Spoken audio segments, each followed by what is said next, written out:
ओम शांति। दिनांक 2 जनवरी 2025। बाप दादा के साकार मधुर महावाक्य। मीठे बच्चे, बाप का पाठ एक्यूरेट है। वह अपने समय पर आते हैं, जरा भी फर्क नहीं पड़ सकता। उनके आने का यादगार शिवरात्रि खूब धूमधाम से मनाओ। प्रश्न: किन बच्चों के विकर्म पूरे पूरे विनाश नहीं हो पाते? उत्तर: जिनका योग ठीक नहीं है, बाप की याद नहीं रहती, तो विकर्म विनाश नहीं हो पाते। योग युक्त ना होने से इतनी सद्गति नहीं होती। पाप रह जाते हैं, फिर पद भी कम हो जाता है। योग नहीं तो नाम रूप में फंसे रहते हैं, उनकी ही बातें याद आती रहती हैं।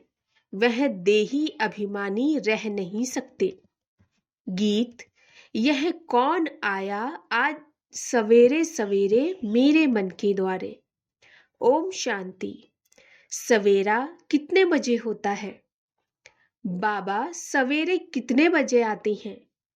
कोई ने कहा 3 बजे, कोई ने कहा 4, कोई ने कहा संगम पर, कोई ने कहा 12 बजे। बाबा एक्यूरेट पूछते हैं, 12 को तो तुम सवेरा नहीं कह सकते हो। 12 बजकर 1 सेकंड हुआ, 1 मिनट हुआ तो AM अर्थात सवेरा शुरू हुआ। यह बिल्कुल सवेरा है। ड्रामा में इनका पाठ बिल्कुल एक्यूरेट है। सेकंड की भी देरी नहीं हो सकती। यह ड्रामा अनादि बना हुआ है। 12 बजकर 1 सेकंड जब तक नहीं हुआ है तो AM नहीं कहेंगे। यह बेहद की बात है। बाप कहते हैं, मैं आता हूं सवेरे सवेरे। विलायत वालों का AM PM एक्यूरेट चलता है।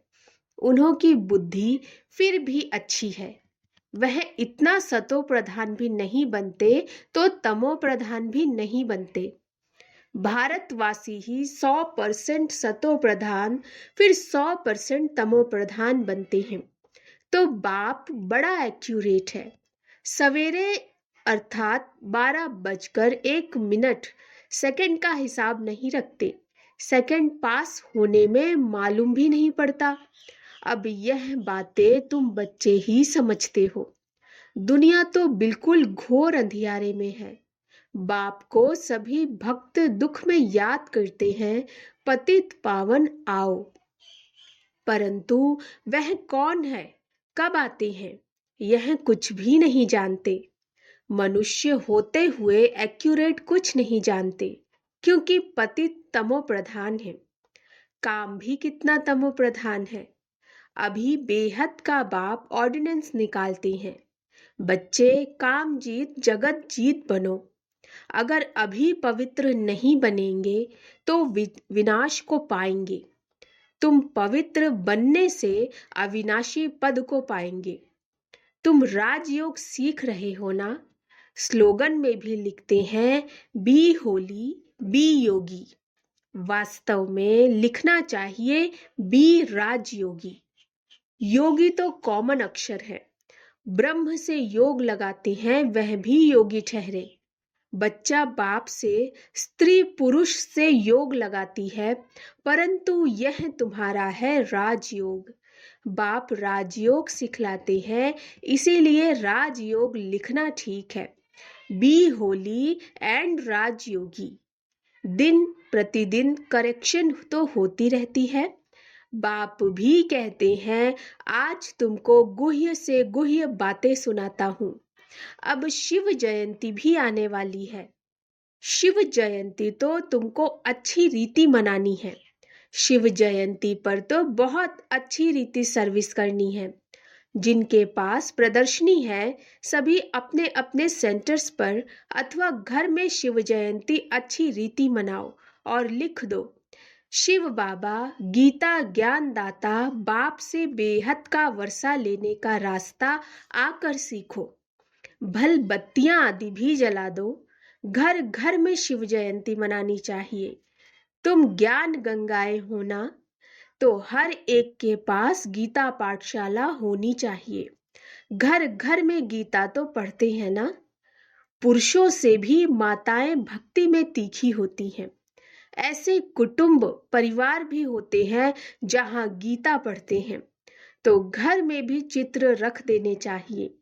लिख दें कि बेहद के बाप से आकर फिर से वर्षा लो। यह शिव जयंती का त्योहार वास्तव में तुम्हारी सच्ची दीपावली है। जब शिव बाप आते हैं तो घर घर में रोशनी हो जाती है। इस त्योहार को खूब बत्तियां आदि जलाकर रोशनी कर मनाओ। तुम सच्ची दीपावली मनाते हो। फाइनल तो होना है सतयुग में। वहां घर घर में रोशनी ही रोशनी होगी, अर्थात हर आत्मा की ज्योत जगी रहती है। यहाँ तो अंधियारा है। आत्माएं आसुरी बुद्धि बन पड़ी हैं। वहां आत्माएं पवित्र होने से दैवी बुद्धि रहती है। आत्मा ही पतित, आत्मा ही पावन बनती। अभी तुम वर्थ नॉट ए पेनी से पाउंड बन रहे हो। आत्मा पवित्र होने से शरीर भी पवित्र मिलेगा। यहाँ आत्मा अपवित्र है तो शरीर और दुनिया भी इम्प्योर है। इन बातों को तुम्हारे में से कोई थोड़े हैं जो यथार्थ रीति समझते हैं और उनके अंदर खुशी होती है। नंबरवार पुरुषार्थ तो करते रहते हैं। ग्रहचारी भी होती है। कभी राहु की ग्रहचारी बैठती तो आश्चर्यवत भागवंती हो जाती हैं। बृहस्पति की दशा से बदलकर ठीक राहु की दशा बैठ जाती है। काम विकार में गया और राहु की दशा बैठी। मल्ल युद्ध होती है ना। तुम माताओं ने देखा नहीं होगा क्योंकि माताएं होती हैं घर की घरेत्री। अब तुमको मालूम है, भ्रमरी को घरेत्री अर्थात घर बनाने वाली कहती हैं। घर बनाने का कारीगर है, अच्छा कारीगर है, इसीलिए घरेत्री नाम है। कितनी मेहनत करती है। वो भी पक्का मिस्त्री है। 2-3 कमरा बनाती है। 3-4 कीड़े ले आती है। वैसे तुम भी ब्राह्मणिया हो। चाहे 1-2 को बनाओ, चाहे 10-12 को, चाहे 100 को, चाहे 500 को बनाओ। मंडप आदि बनाते हो, यह भी घर बनाना हुआ ना। उनमें बैठ सबको भू भू करते हो। फिर कोई तो सड़कर समझकर कीड़े से ब्राह्मण बनते, कोई सड़ा हुआ निकलते, अर्थात इस धर्म के नहीं है। कोई समझकर कीड़े से ब्राह्मण बनते, कोई सड़ा हुआ निकलते, अर्थात इस धर्म के नहीं है। इस धर्म वालों को ही पूरी रीति टच होगा। तुम तो फिर भी मनुष्य हो ना। तुम्हारी ताकत उनसे अर्थात भ्रमरी से तो जास्ती है।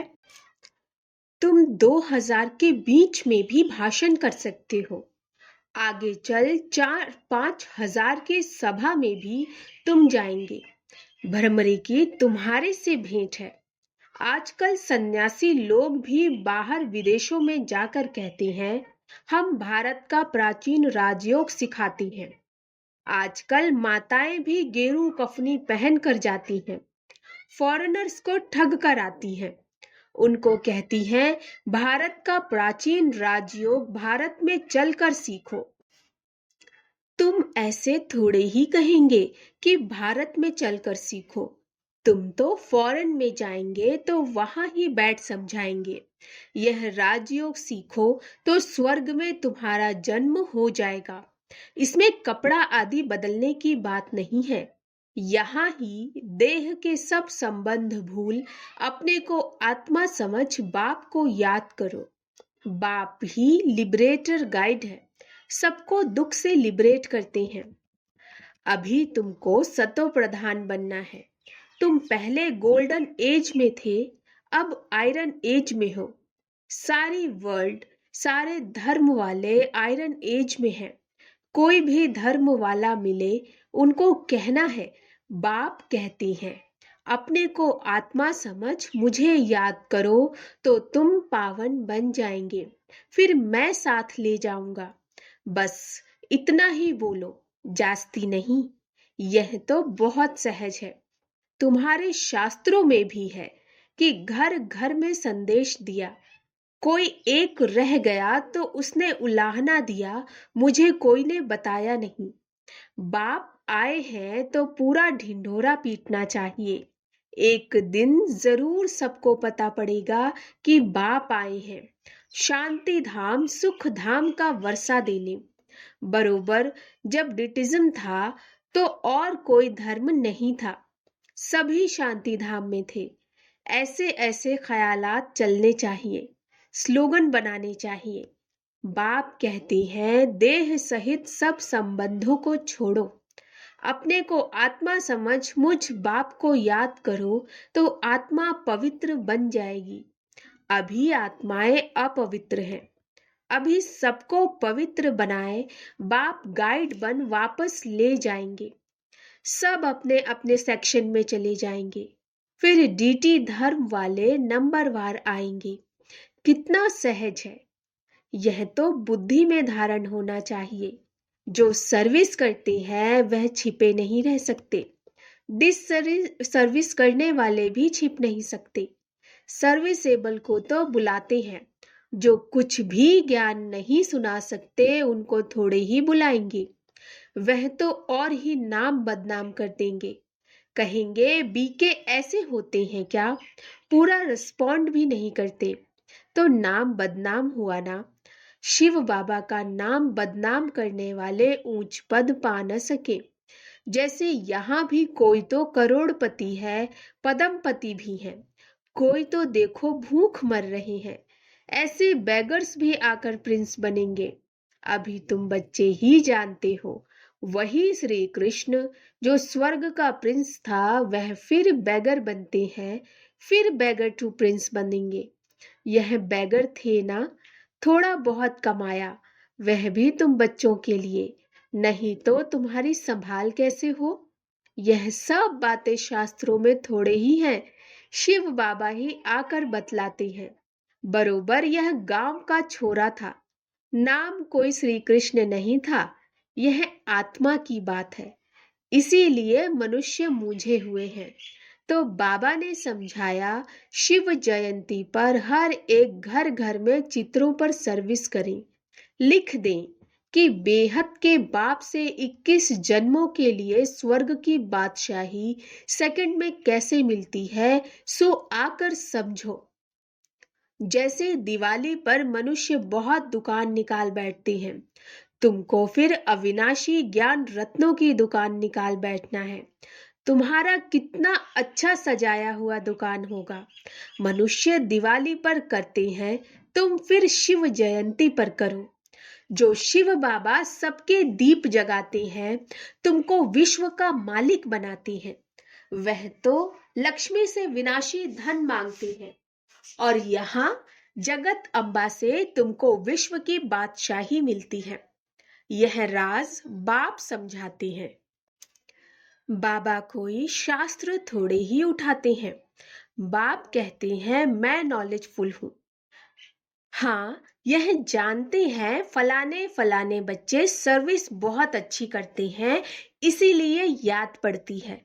बाकी ऐसे नहीं कि एक एक के अंदर को बैठ जानता हूं। हाँ, कोई समय पता पड़ जाता है, यह पतित है, शक पड़ता है, उनकी शक्ल ही मायूस हो जाती है, तो ऊपर से बाबा भी कहला भेजता है इनसे पूछो। यह भी ड्रामा में नूंद है, जो कोई कोई के लिए बताते हैं, बाकी ऐसे नहीं सबके लिए बताएंगे। ऐसे तो ढेर है, काला मुंह करते हैं, जो करेंगे सो अपना ही नुकसान करेंगे। सच बतलाने से कुछ फायदा होगा, नहीं बताने से और ही नुकसान करेंगे। समझना चाहिए, बाबा हमको गोरा बनाने आए हैं और हम फिर काला मुंह कर लेते हैं। यह है ही कांटों की दुनिया, ह्यूमन कांटे हैं। सतयुग को कहा जाता है गार्डन ऑफ अल्लाह, और यह है फॉरेस्ट। इसीलिए बाप कहते हैं जब जब धर्म की ग्लानि होती है तब मैं आता हूं। फर्स्ट नंबर श्री कृष्ण देखो, फिर 84 जन्मों के बाद कैसा बन जाता है। अभी सब हैं तमो प्रधान, आपस में लड़ते रहते हैं। यह सब ड्रामा में है, फिर स्वर्ग में यह कुछ नहीं होगा। पॉइंट्स तो ढेर की ढेर हैं, नोट करनी चाहिए। जैसे बैरिस्टर लोग भी पॉइंट्स का बुक रखते हैं ना, डॉक्टर लोग भी किताब रखती हैं, उसमें देखकर दवाई देती हैं। तो बच्चों को कितना अच्छी रीति पढ़ना चाहिए, सर्विस करनी चाहिए। बाबा ने नंबर 1 मंत्र दिया है, मन मना भव। बाप और वर्षे को याद करो तो स्वर्ग के मालिक बन जाएंगे। शिव जयंती मनाते हैं, परंतु शिव बाबा ने क्या किया? जरूर स्वर्ग का वर्षा दिया होगा। उसको 5000 वर्ष हुए। स्वर्ग से नर्क, नर्क से स्वर्ग बनेगा। बाप समझाती हैं, बच्चे योग युक्त बनो तो तुम्हें हर बात अच्छी तरह समझ में आएगी। परंतु योग ठीक नहीं है, बाप की याद नहीं रहती तो कुछ समझ नहीं सकते, विकर्म भी विनाश नहीं हो पाते। योग युक्त ना होने से इतनी सदगति भी नहीं होती, पाप रह जाते हैं, फिर पद भी कम हो जाता है। बहुत है, योग कुछ भी नहीं है, नाम रूप में फंसे रहते हैं, उनकी ही याद आती रहेगी तो विकर्म विनाश कैसे होंगे। बाप कहते हैं, देही अभिमानी बनो। अच्छा, मीठे मीठे सिकिलधे बच्चों प्रति मात पिता बाप दादा का याद प्यार और गुड मॉर्निंग। रूहानी बाप की रूहानी बच्चों को नमस्ते। हम रूहानी बच्चों की रूहानी मात पिता बाप दादा को नमस्ते नमस्ते नमस्ते। गुड मॉर्निंग बाबा। धारणा के लिए मुख्य सार। शिव जयंती पर अविनाशी ज्ञान रत्नों का दुकान निकाल सेवा करनी है। घर घर में रोशनी कर सबको बाप का परिचय देना है। दूसरा, सच्चे बाप से सच्चा होकर रहना है, कोई भी विकर्म करके छिपाना नहीं है। ऐसा योग युक्त बनना है जो कोई भी पाप रह न जाए, किसी के भी नाम रूप में नहीं फंसना है। वरदान, मैं पन के भान को मिटाने वाले ब्रह्मा बाप समान श्रेष्ठ त्यागी भव। मैं पन के भान को मिटाने वाले ब्रह्मा बाप समान श्रेष्ठ त्यागी भव। संबंध का त्याग, वैभवों का त्याग कोई बड़ी बात नहीं है, लेकिन हर कार्य में संकल्प में भी औरों को आगे रखने की भावना रखना, अर्थात अपनेपन को मिटा देना, पहले आप करना, यह है श्रेष्ठ त्याग। इसे ही कहा जाता स्वयं के भान को मिटा देना। जैसे ब्रह्मा बाप ने सदा बच्चों को आगे रखा, मैं आगे रहूं, इसमें भी सदा त्यागी रहे। इसी त्याग के कारण सबसे आगे अर्थात नंबर 1 में जाने का फल मिला। तो फॉलो फादर। स्लोगन, फट से किसी का नुक्स निकाल देना, यह भी दुख देना है। फट से किसी का नुक्स निकाल देना, यह भी दुख देना है। आज का पुरुषार्थ, अपनी शक्तिशाली मनसा द्वारा सकाश देने की सेवा करो। जैसे ऊंची टावर से सकाश देती है, लाइट माइट फैलाती हैं, ऐसे आप बच्चे भी अपनी ऊंची स्थिति अथवा ऊंचे स्थान पर बैठ कम से कम 4 घंटे विश्व को लाइट और माइट दो। जैसे सूर्य भी विश्व में रोशनी तब दे सकता है जब ऊंचा हो, तो साकार सृष्टि को सकाश देने के लिए ऊंचे स्थान निवासी बनो। अच्छा, ओम शांति।